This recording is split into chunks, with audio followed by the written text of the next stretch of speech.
those organizers. Unbelievable. Unbelievable.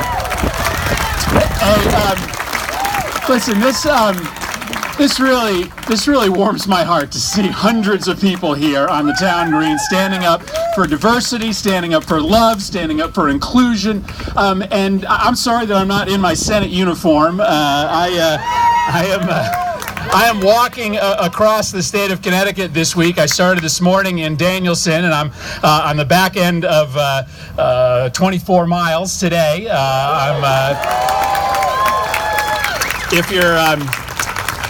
If you want to stick around, I'm doing a town hall over at Eastern at 5:30, but this is more important. Stay here. It was just amazing. I mean, I walked over the bridge, I heard the honks, I saw the crowd, and it makes me just so proud to represent this community, to represent this state. I really mean it. And it's right. It's right. It's really you that matters here, and so I don't want to take up too much time. But I just want to share a quick story with you. A few years ago, I had the honor to go on a civil rights pilgrimage to the South with John Lewis and a number of other civil rights leaders. Eleanor Holmes Norton. John Lewis deserves a round of applause.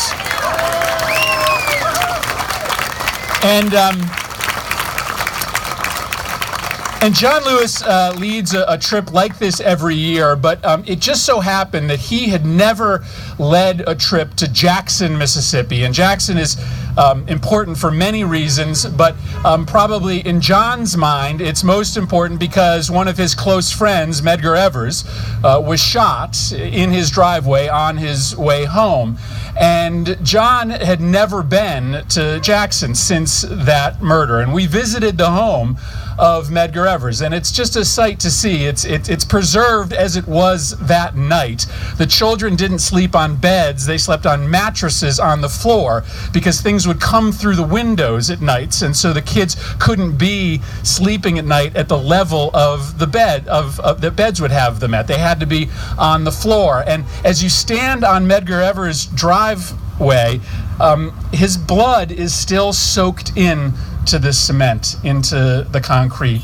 It never ever was washed out. And as we stood there with John, tears rolled down his face, and it was obvious why. One, because he was looking at a part of his friend that was still there, permanently enmeshed in the concrete, but also because he knew that the work that he was and still is a part of, the work that his friend Medgar had been fighting for, is still broadly undone.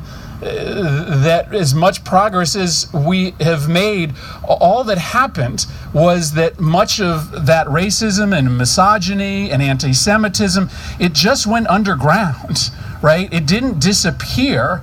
It just realized that it couldn't exist in polite company.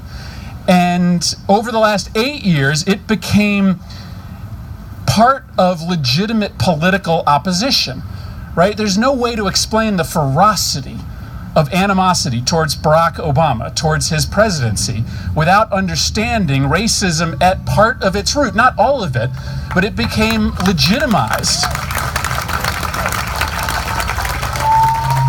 And what makes me so angry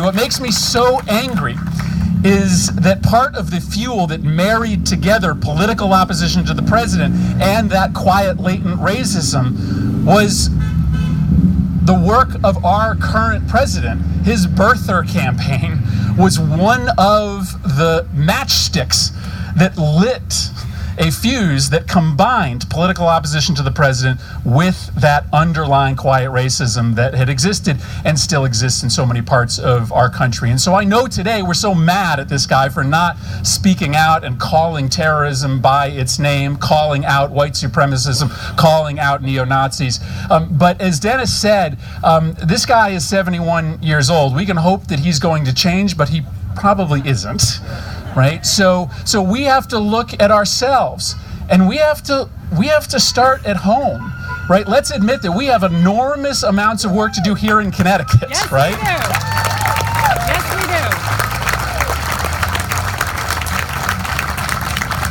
Right? Look around, look around you, right? We are still one of the most segregated states in the country, right?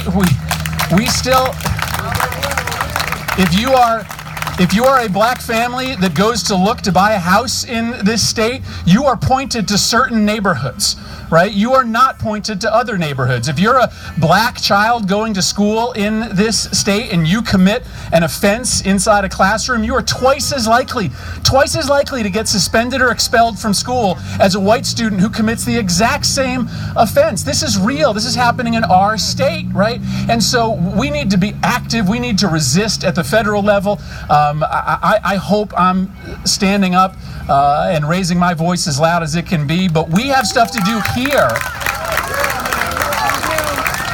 But we have work to do here. And so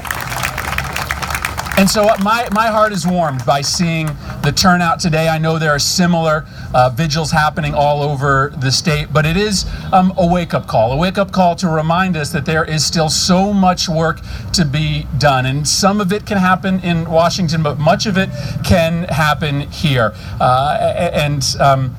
It just so happened that today I was ending here, but I want to do this in concert with you. I want to lift my voice as loud as it can be in Washington, and I want you to be what drives that. So I'm gonna hang around for a little while, and then I'm gonna go finish the rest of my walk. I've done 47,000 steps so far today, and I got a few more to go. So again, thank you, everybody. Let's do some good work together.